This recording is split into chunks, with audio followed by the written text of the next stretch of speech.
2-0, but both wins against the Colts and the Chiefs were close. No blowouts. While Seattle is 1-1, losing to the Chargers last Sunday on the road, Seahawks are 5-point favorites, despite the fact the Broncos will have Wes Welker back in the lineup for Denver. So, Stephen A., can you make a case for Denver winning at all? No, I really can't. I will say that Emmanuel Sanders being there with the Thomases, Julius and Demarius, with Monty Ball, with Peyton Manning behind center, with the offensive line buffered up a little bit compared to what it was in last year's Super Bowl. I anticipate that Peyton Manning will be protected better than he was the last time we saw these two teams go against one another, Skip Bayless. But Denver hasn't been overly impressive. They're still trying to figure things out. I know Wes Welker being brought back into the mix matters. And if this game were if it were in Denver, that would be different.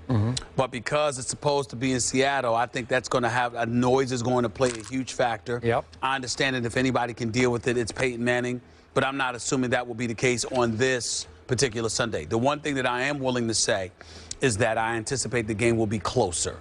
It won't be a 43-8 drubbing and annihilation, a beat down where guys are getting their heart snatched out of their chest, reduced to straight-up punks like they were in the Super Bowl.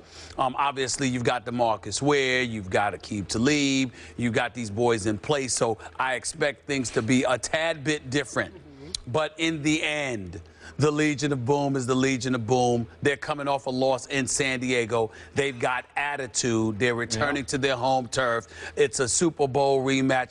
I just think the deck is stacked against the Denver Broncos. I expect Seattle to win this game. I'm not saying they're going to run away with it like a 35-point victory, but I expect them to win this game. Something along the line, Skip, I'd say, of 27 to 19, 27-20. Okay. So it's not going to be 43-8 is what you're saying. Right. Which was a Super Bowl score. Yes, it was. If I have to remind everybody. I am with you in the big picture here. I believe Seattle will win this game even more easily than you think that it will. I've got it 35-13. Maybe I'm going a little too far in Seattle's direction just because they will be in a foul mood after what happened in San Diego. But I still believe that Seattle's offense, as we saw in San Diego, is significantly more explosive than it even was last year. So that makes it even harder for Denver to go in to Seattle and play a close game. And this is a 5-point spread, and I think it should be a 10-point spread. Wow. Now, back to your question. Yes. Can I make any case? Yeah. I can. And it comes down to one man. This is a Peyton Manning game. I believe he is driven for revenge in this football game. I believe that this, as a regular season game, is the most important one, and he wouldn't say this publicly yet, unless they won it. But I think it's the most important regular season game in Peyton's mind that he's ever played. And that's just an educated guess.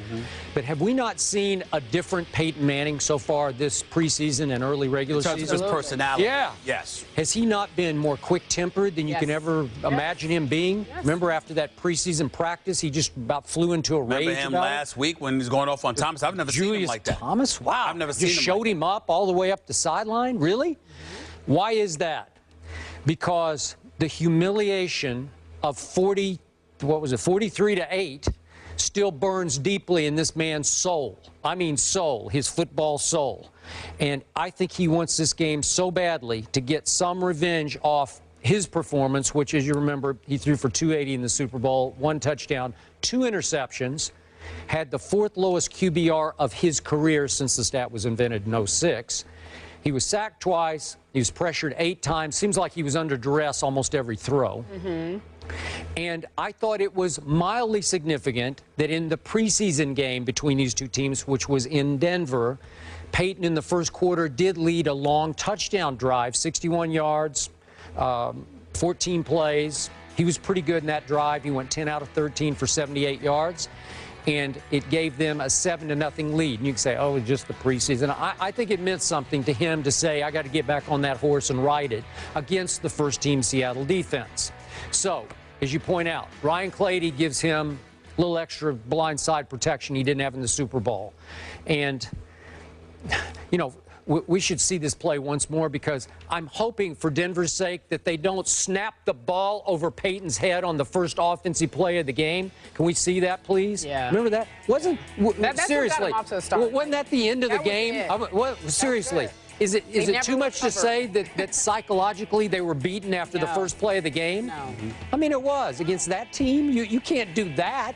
So if you're asking me to make a case, I'll say I don't think they'll snap it over Peyton's head on the first play of the game. So you don't give them any chance at all? Okay, no, I'm saying Peyton's going to have to play extraordinary football, and he is capable of it. Yeah. And I think he will be driven to do that. I'm just not sure about his defense. Peyton obviously doesn't play defense, and you brought up the Pro Bowlers that they have added on the other side. I'm not seeing it being that much better, if any better. DeMarcus Ware, I don't know. You know my feelings about Aqib Talib, T.J. Ward, and Von Miller did not play in the Super Bowl, and even though he pulled his groin late in the game against Kansas City, he's supposed to start in this game. So does that make them significantly better? Well, I don't think they're as significantly better on defense as Seattle is on offense with Percy Harvin and Doug Baldwin and Turbin. And it's like there's explosive plays everywhere you look on their offensive side, and Russell Wilson is playing, dare I say, at a Peyton Manning-esque level. So I don't know how you stop that. I didn't get that from Russell Wilson last week against San Diego, so I wouldn't go that far. I mean, well, they barely had the ball 17 minutes and 45 seconds. I'm just simply saying that, you know, he didn't knock your socks off. I don't look at the Seattle Seahawks as an offensive juggernaut. They're a respectable offensive team. They're very talented. Russell Wilson is continuing to mature and grow. I get all of that.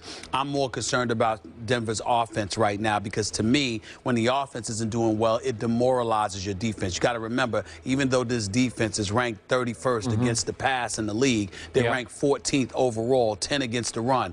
They're going to force you to pass on them. But I look at their offense right now. Denver's ranked 5th offensively, but they're ranked 11th in passing. This is a team that was #1 in the yards last year, #1 in passing. But suddenly that's not the case right now. Now, you could say Welker was out. Because he's out and Decker's gone and Emmanuel Sanders is there, you've got some things to figure out, and we get all of that. I'm saying to you that that's a tall task to ask or to expect them to fulfill when you're going to be having to do it in Seattle.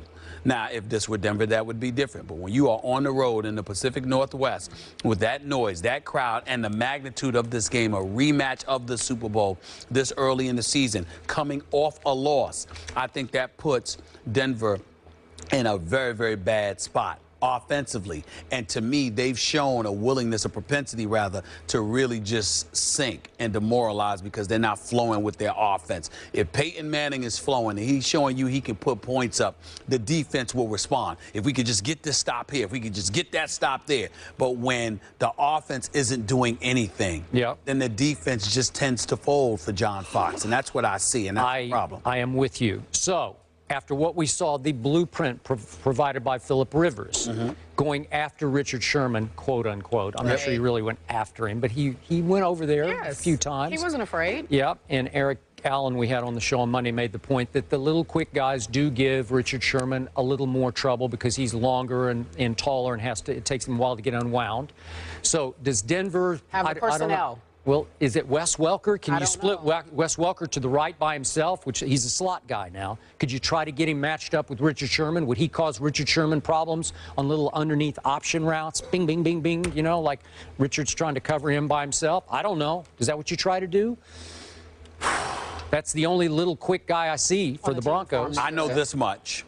Not only would it be a mistake just to attack one side of the field the way Aaron Rodgers did, but it would also be inexcusable because when you look at the multitude of weapons that the Denver Broncos have at its disposal, you've got receivers on both sides in Thomas and Sanders. You've got one in the slot in Welker. You've got a premier tight end in Julius Thomas. There is no excuse on God's green earth for Peyton Manning and the Denver Broncos to attack one side of the field. Spread it out. Go after Richard Sherman like you do anybody else. Okay, I'm going to up my score a little bit. I talked myself into this. I'm going to give Peyton Manning the respect to go to 20 for Denver, 35-20. That's fair. Okay. Yeah, I got 27-20. Okay. All right. 27-20? You said 27-19. Well, 27-20. He gained a slight You gave him a point, too. Okay.